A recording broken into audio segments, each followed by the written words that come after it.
dangerous game begins, the moment Gordievsky's plane lands. ሲያይና አደገኛው ድርብ ሰላይ. After hours in limbo, orders arrive, a summons to the Kremlin. በ1985 በለንደን የኬጂቢ ቢሮ ኃላፊ የነበረው ኦሌግ ጎርዲየቭስኪ በሞስኮ የደረሰው አስደንጋጭ መልእክት ፈጽሞ የጠበቀው አልነበረም። ሳይውል ሳያድር ወደ ሩሲያ መዲና እንዲመጣ የሚገልጽ ትዕዛዝ የሰፈረበትን መልእክት እንደወረደ ተቀብሎ በቶሎ ወደ ተባለው ቦታ ማምራት በርግጥ ከባድ ነበረም። እሱ በሰዓቱ በድብቅ እንግሊዙ ኤም16 በተደራቢ ሰላይነት ያገለግል የነበረ መሆኑ ትዕዛዙን በፍጥነት ተቀብሎ ወደ ሞስኮ መሄድን ከባድ አደረገበትም። በመጨረሻ ግን የሚደርስበትን ለመቀበል ወስኖ ወደ ሞስኮ ሲመለስ ቀድሞ እንደገመተው ጥልቅ ምርመራና የማዋከብ ተግባር ተፈጽሞበታል።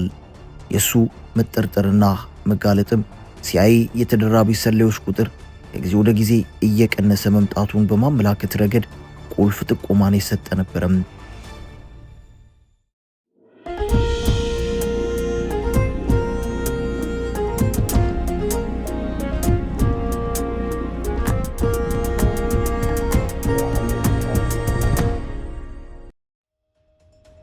ወቅቱ በሶቪየት የደህንነት ኤጀንሲዎችና የሳይንስ ተቋማት ውስጥ ይሰሩ የነበሩ ካድሬዎች በኬጂቢ የጸረ ስለላ ክፍል እየተለቀሙ የሚታደኑበት የከፋ ጊዜ ነው። በድብቅ ለአሜሪካ ይሰሩ እንደነበር የሚያጋልጥ መረጃ የተገኘባቸው ሁሉ ወደማይቀረው ሞት ተሸኝተዋል። በ1990 የሚመለምላቸው ድርብ ሰላዮች እንደ ጉም በድንገት እየጠፉበት የተቸገረው ሲአይኤ በሶቪየት የሚያደርገውን ምልመላ ማቆም እንዳለበት ወሰነም። በሰዓቱ ግለሰቦቹ ድርብ ሰላይ መሆናቸውን የሚያጋልጠው መረጃ ለኬጂቢ የሚደርስበት መንገድ ካልታወቀ አዳዲስ ሰዎችን መመልመል በእርግጥም ውጤት የሚያስገኝለት አልነበረም። በእርግጥ ሲአይኤ ለአሜሪካ ብሎም ደግሞ በድብቅ ደግሞ ለሶቪየት ይሰሩ የነበሩ የራሱን ሰላዮች አድኖ በመያዝ ረገድ ከኬጂቢ አንጻር እጅግ የተንቀራፈፈ መሆኑ መረጃዎች ተላልፈው እንዲሰጡበት ምክንያት ነበረም።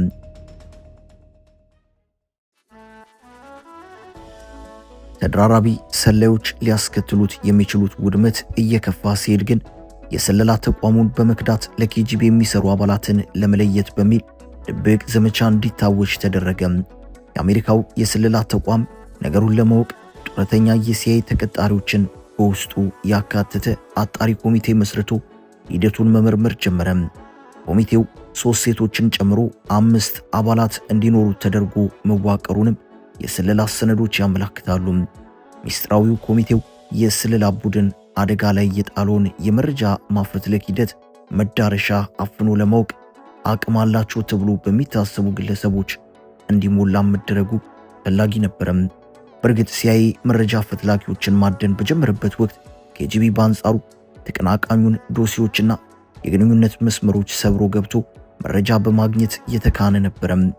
ከውስጥ ሆነው ለሞስኮ የሰለላ ተቋም የሚሰሩና ወሳኝ መረጃዎችን የሚያሻግሩ የሲአይኤ ሰዎች ግን ከምንም ነገር የበለጠ ጉዳት እያደረሱ መሆኑን ኮሚቴው በጥናቱ ለማረጋገጥ በቅቷል። በዛ የተነሳም የኮሚቴው ዋና ተግባር ሲአይኤ የመለመላቸውን የኬጂቢ ሰዎች ማንነት ለሶቪየቱ ተቋም እየነገረ ደብዛቸው እንዲጠፋ የሚያደርገውን አካል ማደን ቀዳሚው የዘመቻው ማጠንጠኛ ነበረም። የምርመራ ኮሚቴው በተደጋጋሚ ጊዜ ከትክክለኛ መስመሩ እየወጣ ብዙ ዝግቦችና ችግሮች ሲፈጠሩ መቆየታቸውን መረጃዎች ያሳያሉ። ሌላው ቀርቶ ኬጂቢ የመረጃ ማሳሳት ግዳጅ ከፍቶ የኮሚቴውን ስራ ከባድ አድርጎበት እንደነበር ሚስጥራዊ ሰነዶች በኋላ ላይ ይፋ አድርገውታል። መረጃ የሚያሾልከው የሰለላ አባል ቨርጂኒያ በሚገኘው የሲአይኤ ግንኙነት ክፍል ውስጥ የሚሰራ ነው የሚል የሐሰት ጥቆማ ጭምር ለኮሚቴው በተደጋጋሚ ደርሶት እንደነበር ይወሳል። ጥቆማውን መሰረት በማድረግ በቨርጂኒያው ቅርንጫፍ ይሰሩ በነበሩ 90 ሰዎች ላይ የተደረገው ምርመራ ግን ውጤት ሳያመጣ በክሽፈት ተቋጭቷል። በዛው ሰሞን የምርመራ ቡድኑ ለሶቪየቶች የደረሰውን መረጃ በተመለከተ መረጃው ሊኖራቸው ይችላል ያላቸው የተቋሙን ሰዎች ማንነት ትኩረት ሰጥቶ መከታተል ለውጤት እንደሚያደርሰው እምነት አሳደረም። የኮሚቴው አባል የነበሩት ጃን ቬርቴፉል ለዚህ ጉዳይ በኋላ ላይ ሲናገሩም የትኞቹ ሰዎች የበለጠ መረጃ እንዳላቸው እናውቅ ነበር፣ ስለዚህም ከሌሎች ከግንዛቤ ውስጥ ከሚገቡ ጉዳዮች ባሻገር የሰዎቹን ስም መዘርዘር የሚቻል ነበር ሲሉ ኮሚቴው ተግባራዊ ያደረገውን አዲስ ሂደት በተመለከተ ምስክርነታቸውን ሰጥተዋል። መረጃውን በቅርበት የሚያውቁ ሰዎች ላይ ያተኮረው የመረጃ ማደራጀት አካሄድ በመጨረሻ 28 የተቋሙ ሰዎችን በተጠርጣሪነት እንዲፈረጁ በማድረግ ወደ ውጤት የመቃረብ ምልክቶችን አሳየም። በምርመራ ቡድኑ አባላት ዘንድ በሲአይኤ ውስጥ ለሶቪየት የሚሰራ ሰው ካለ በዝርዝሩ ላይ ከሰፈሩት ሰዎች አይወጣም የሚል እርግጠኝነት ላይ የተደረሰው ይህን ጊዜ ነበረም። ከዛም በመረጃ አሾላኪነት የተጠረጠሩ የተቋሙ ሰራተኞች የስነ ልቦና ማወቂያ የልብ ምትና አተነፋፈስ መቀያየርን የሚለካው የፖሊግራፍ ምዘና እንዲደረግላቸው ተወሰነ። ምርመራ ከተደረገላቸው መካከልም አንዱ በሲአይኤ የሶቪየት ወይም የምስራቅ አውሮፓ ቅርንጫፍ ውስጥ ይሰራ የነበረው አልድሪች ኤምስ የሚሰኘው ግለሰብ ነበር። ግለሰቡ ለ2 ጊዜያት የተደረጉለትን የስነ ልቦና ልኬት ፈተናዎች ያለምንም ማጠራጣሪ ሁኔታ ማለፍ መቻሉ ተጠርጣሪ እንዲነጻ ምክንያት ሆነ። የግለሰቡ የቅጥር ሰነድ እንደሚያመላክተው ኤምስ በሲአይኤ ውስጥ ስራ የጀመረው በ1962 ዓ.ም ላይ ነበር። በወቅቱም አብረው የምትሰራውን ናንሲ ሴግባርዝ አግብቶ የነበረ ቢሆንም ተመሳሳይ ቢሮ የሚያገለግሉ የሲአይኤ ሰዎች ትዳር እንዳይመሰረቱ በሚከለክለው የተቋሙ ሕግ መሰረት ፍቺ ለመፈጸም ተገዷል። ኤምስ በስራው ውጤታማነት የተነሳም ብዙ ጊዜያት ሽልማት የሚያገኝና እድገት የሚሰጠው ታታሪ ስራ ሰው እንደነበርም የሥራ መዘርዝሩ ይመሰክራል። ባለው የበዛ ጥረት የተነሳም በ1969 የጉዳይ ክትትል ኃላፊ በመሆን ወደ አንካራ ቱርክ እንዲላክ ተደርጎም ነበርም። ቱርክ መዲና ዋነኛ ኃላፊነቱ የሶቪየት የስለላ ሰዎችን ለሲአይኤ በድርብ ሰላይነት ኃላፊነት እንዲያገለግሉ መመልመል ነበርም። ይሁንና ግን ወደ ቱርክ ባመራ በአጭር ጊዜ ውስጥ ግላዊ ህይወቱ ከፍተኛ መመሰቃቀል አጋጥሞታል። በተለይም በወቅቱ የትዳር ህይወቱ መቃወስ የገጠመው መሆኑ ትልቁ ተግዳሮት ነበርም። ኤምስ በተደጋጋሚ አልኮል አብዝቶ መጠቀምን ሲያዘወትር ብዙ ጊዜያት ከመጠጥ ጋር የተያዙ አደጋዎች አጋጥሞታል። ኤምስ በሰዓቱ የሀብቱን መጠን የሚያሳይ ሰነድ እንዲያቀርብ ሲጠየቅ ጭምር ቶሎ ሪፖርት የማድረግ ችግር ጭምር እንደነበረበት ታሪኩ ያመላክታል። 1981 ሜክሲኮ በሚገኝ የሲአይኤ ቅርንጫፍ ሲመደብ ሚስቱ በዛው በአሜሪካ ስሯ እንድትቀጥል ተወሰነም። በአዲሱ የኃላፊነት ስራውም ኤምስ ስሟ ማሪያ ዴል ሮዛሪዮ ካሰስ ዱፒ ከምትሰኝና በኮሎምቢያ ኤምባሲ ውስጥ ከምታገለግል ሰላይ ሴት ጋር የፍቅር ግንኙነት ጀመረ። ከባለቤቱ መፋታቱ ብሎም ደግሞ ወጪዋ ከፍተኛ ከሆነችው አዲስ ፍቅረኛው ጋር የጀመረው የፍቅር ግንኙነትም ኤምስን ለከፍተኛ የገንዘብ እጥረት እንዲጋለጥ አደረገው። ቀድሞ ባለቤቱ ጋር የነበረውን ግንኙነት ለአንዴና ለመጨረሻ ጊዜ ለመቋጨትም ጥንዶቹ የነበረባቸውን የጋራ ዕዳ ለመክፈል በመስማማት ፋይሉ እንዲዘጋ አደረጉም። ኤምስ በተደጋጋሚ የሚያጋጥመው ተግዳሮት ኪሳራ ላይ የጣለው መሆኑን ተከትሎ የገንዘብ ቀዳዳውን ለመድፈን ለኬጂቢ በተደራቢ ሰላይነት ከማገልገል የተሻለ አማራጭ ወደ አእምሮ ሊመጣለት አልቻለም።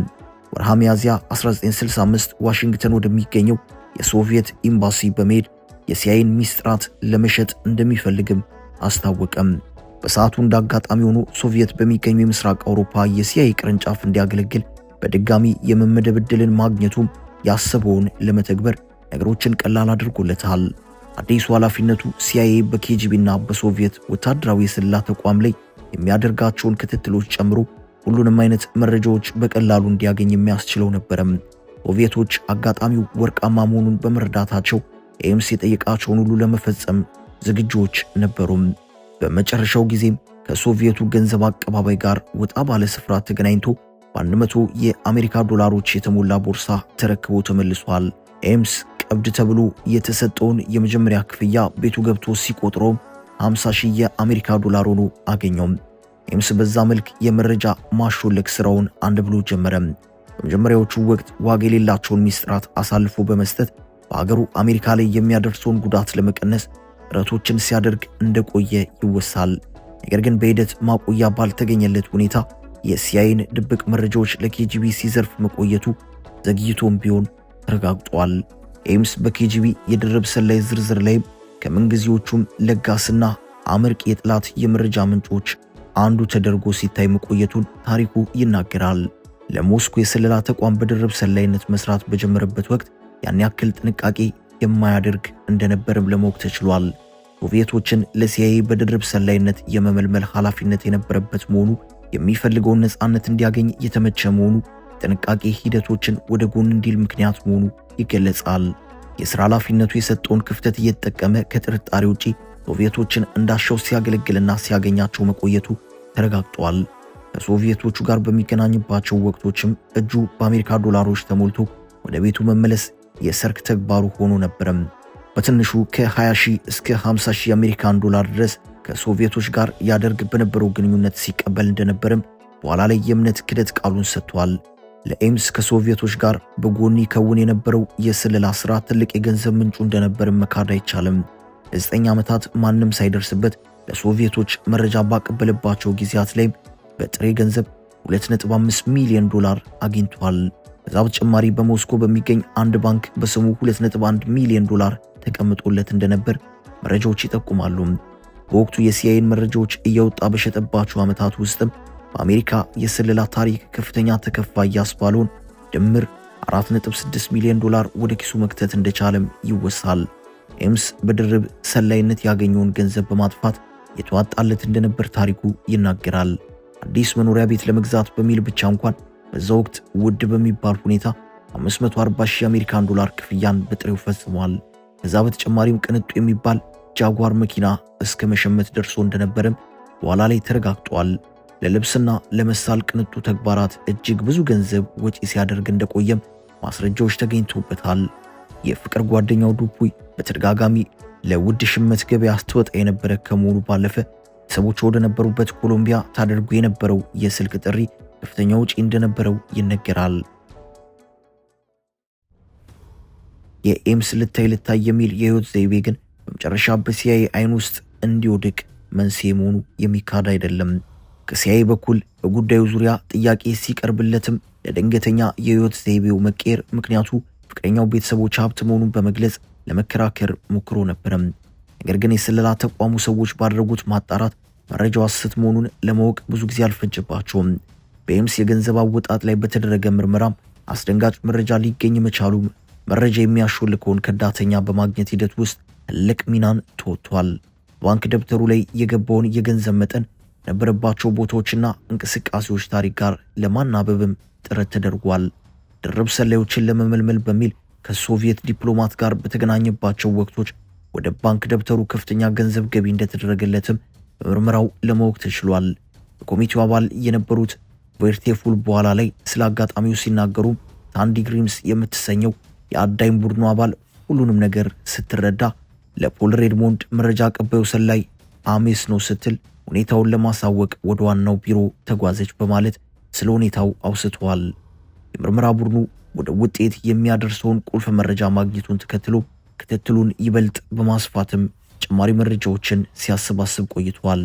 በመጨረሻም ኤምስ ለአንድ ስራ ወደ ሞስኮ የሚሄድበት ጊዜ መቃረቡን የሚያመለክት መረጃ ለኮሚቴው በመድረሱ አጋጣሚው የመጨረሻው እንዲሆን ውሳኔ ተላለፈም። የካቲት 21 1994 ላይ ጉዞውን በተመለከተ ለመነጋገር በሚል ከአለቃው የደረሰውን ጥሪ ተከትሎ ከቤቱ ሲወጣ በኤፍቢአይ ሰዎች አማካኝነት በቁጥጥር ስር እንዲውል ተደረገም። መያዙን ስንሰማ ትልቅ ረፍት ነው የተሰማን። ሁልጊዜ ከመረጃዎቹ ጋር በዛው ተሰውሮ ሊቀር ይችላል የሚል ፍራቻ ነበረን ሲሉም ቬርቴፉል የነበረውን ሁኔታ ገልጸውታል። ኤምስ በቁጥጥር ስር ከዋለ በኋላ እሱና ባለቤቱ በስለላ በግብር ስወራና በአሜሪካ ላይ ስለላ በመፈጸም የሚል ተደራራቢ ክስ ቀርቦባቸዋል። መረጃ አሾላኪው ጥፋቱን ማመኑን ተከትሎ በእድሜ ልክ እስራት እንዲቀጣ ውሳኔ ተላልፎበታል። ባለቤቱ ከአቃቤ ሕግ ጋር በተደረገ ድርድር በኤምስ ላይ ምስክር ለመሆን በመፍቀዷ የ5 ዓመታት የእስር ብይን ብቻ ሊተላለፍባት ችሏል። አሁን ላይ 83ኛ ዓመት ዕድሜው ላይ ያለው አልድሪች ኤምስ በኢንዲያና በሚገኝ መካከለኛ አደገኝነት ያላቸው ሰዎች በሚታሰሩበት እስር ቤት ውስጥ ቅጣቱን እየፈጸመ ይገኛል። በሌላ በኩል የአሜስን የጀርባ ታሪክ ስንመለከት ወደ ስለላው ዓለም የተቀላቀለው ገና በልጅነት ዕድሜው እንደሆነ መረዳት ይቻላል። አባቱ የሲአይኤ መረጃ ትንተና ባለሙያ የነበሩ ሲሆን ልጃቸው የኮሌጅ ነጥብ ሳያመጣ መቅረቱን ተከትሎ በኤጀንሲ ውስጥ ስራ እንዲቀጠር እገዛ አድርገውለታል። አባትየው ከአልኮል ሱስ ጋር በተያዘ በከፍተኛ ደረጃ የሚቸገሩ እንደሆነ ሲገለጽ፣ ልጅየው አሜስም ተመሳሳይ ባህሪ መውረሱ ይነገራል። ይህ በእንዲህ እንዳለ አሜስ በኋላ ላይ የሀገሪቱን የስለላ ተቋም ከርቶ ሞስኮ ጉያ ለመሸጎጡ በአሜሪካውያን ዘንድ የገንዘብ ወዳድነት ቀዳሚ ምክንያት ሆኖ ይቀርባል። ከአሜስ ሌላ ሮበርት ሐሰን የሚሰኝ አንድ በሶቪየት ያገለግል የነበረ የአሜሪካ ሰላይ ተመሳሳይ አይነት ተግባር መፈጸሙ ይነገራል። ሁለቱ ሰዎች በአሜሪካ የስለላ ታሪክ ሲአይኤ ለከፍተኛ ውድመት ያጋለጡ በሚል ስማቸው በክፉ ሲነሳ ዘመናት ተቆጥሯል።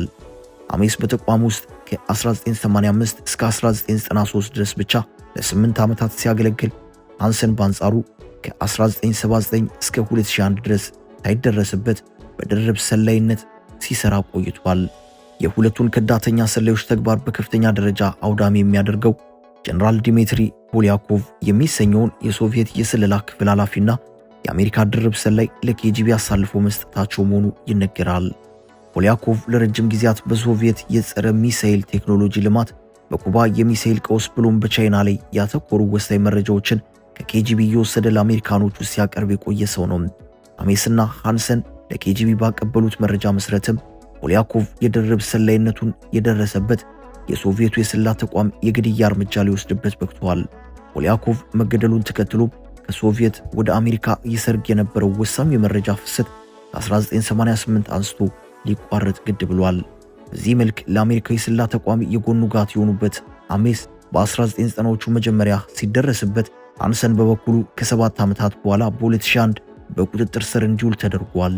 ይሁንና ግን ሃንሰን እንደ አሜስ ሁሉ በዛው በእስር ቤት ዕድሜ ልክ እንዲቆይ ከተፈረደበት በኋላ በ79 ዓመቱ ወደማይቀረው ዓለም ተጉዟል። ሃንሰን ከሌላኛው ከዳተኛ አሜስ የሚለየው ነገር ከጥሬ ገንዘብ ውጪ እንደ አልማዝ አይነት ውድ ማዕድናትን ጭምር በመቀበል መረጃዎችን ሲያሻግር የነበረ መሆኑ ነው። ያን ብቻ ሲሆን ከአሜስ በባሰ መልኩ ለአሜሪካ የሚሰሩ ድርብ ሰላዮችን ማንነት በተመለከተ እጅግ ጥብቅና በርካታ መረጃዎችን ለሶቪየት ዘርግፎ ሲያቀብል እንደቆየ ተደርሶበታል። ይሁንና ግን ሃንሰን በመጨረሻ መረጃ ለመስጠት ትብብር ማድረጉ የሞት ፍርዱ ወደ ዕድሜ ልክ እስራት እንዲቀየርለት ምክንያት ሆኗል። በሌላ በኩል ከሁለቱ ሰላዮች በተለየ ሁኔታ ቀለል ያለ ጉዳት እንዳደረሱ የሚታመንባቸው ከዳተኛ ሰላዮች ከአጭር ዓመታት እስር በኋላ ነፃ የወጡበት አጋጣሚ እንዳለ የሚታወቅ ነው። ከዚህ አንጻር የአሜስን ተግባር ከገመገምነው ድርጊቱ ብሔራዊ ደህንነትን በከፍተኛ ደረጃ አደጋ ውስጥ የሚጥል የመረጃ ማሰባሰብ ሂደቶችን የሚያጨናግፍና የብዙዎችን ሕይወት አደጋ ላይ ሊጥል የሚችል እንደሆነ ይገለጻል። ከዛ ጋር በተያያዘ እንደ አሜስ አይነት ሰላዮች ሕይወት ዘመናቸውን ሁሉ በአሜሪካ እስር ቤቶች እንዲያሳልፉ እንደሚፈረድባቸው ተንታኞች ይናገራሉ። አንድ በአሜስ ላይ የሚያተኩር መጽሐፍ ያሳተመ ደራሲ ለሁኔታው ሲያስረዳም አሜስ በእስር ቤት እንዲሞት የተፈረደበት የሱ የመክዳት ተግባር ከ1960ዎቹ አንስቶ አሜሪካ ጋር ከአሜስ ከብዙ የሶቪየትና የሶቪየት አንጃ ሰላዮች ጋር የሚገናኝ በመሆኑ ነው ሲል ተናግሯል። አሜስ በቁጥጥር ስር ውሎ 30 ዓመታት ካስቆጠረ በኋላ አሁንም በአሜሪካ በእስር ላይ እንደሚገኝ የአሜሪካ የእስር ቤቶች አስተዳደር መረጃ ያሳያል። ተግባሩ ምንም አይነት ይቅርታ እንዳያገኝ የሚከለክል በመሆኑ እስከ ዕለተ ሞቱ በዛው እንደሚያሳልፍም ይጠበቃል። በታሪክ አንዳንድ ወቅቶች ላይ በድርብ ሰላይነት ሲያገለግሉ የቆዩ ግለሰቦች በነፃ ተለቀው በልዋጭ መልክ ከርተው ሲያገለግሉ ለነበረበት የስለላ ተቋም ተላልፈው የሚሰጡበት እድል ቢኖርም አሜስ እንደዚህ አይነቱን እድል አላገኘም። ሞስኮ ከዳተኛውን ሰላይ በሌላ በአሜሪካ በሚገኝ የሷ ሰው የምትቀይርበት አሳማኝ ምክንያት ያላገኘች መሆኑንም ለዋሽንግተን የልዋጭ ጥያቄ እንዳታቀርብ ምክንያት መሆኑ ይወሳል። በመጨረሻም ታዲያ ቀዝቃዛው የዓለም ጦርነት ከተቋጨ 3 አስርታት በላይ ቢያስቆጥርም አሁንም ድረስ በስለላው ዓለም ሩሲያና አሜሪካ መካከል ያለው ውጥረት በቀላሉ የሚቋጭ አይመስልም። በተለይም ያለፉትን 4 ዓመታት የዩክሬን ጦርነት መከሰት የሁለቱን ሀገራት መፋጠጥ ኃያል አድርጎት ከርሟል። በግልጽ ባይነገርም ከበርሊን ግንብ መፍረስ በኋላም አንደኛው ሀገር የሌላኛውን ወሳኝ የብሔራዊ ደህንነት መረጃዎች ለመመንተፍ ሙከራ ሲያደርጉ እዚህ መድረሳቸው ይገለጻል። በሁለቱም ወገኖች ለዚሁ ተግባር የተለያዩ አይነት ሰዎችን በማሰማራትና ከፍተኛ ገንዘብ በመደለል ዳተኞችን ለማግኘት ጥረቶች እንዳሉ ለማወቅ ተችሏል። ያን ብቻ ሳይሆን በይፋ ስለማይገለጽ እንጂ በድርብ ሰላይነት ሲያገለግሉ ቆይተው የተደረሰባቸው በርካታ ግለሰቦች እንዳሉ በጉዳዩ ዙሪያ ይፋ የሆኑ ዘገባዎችን በመመልከት መረዳት የሚቻል ነው። አበቃን። ሰናይ ጊዜን ተመኘን።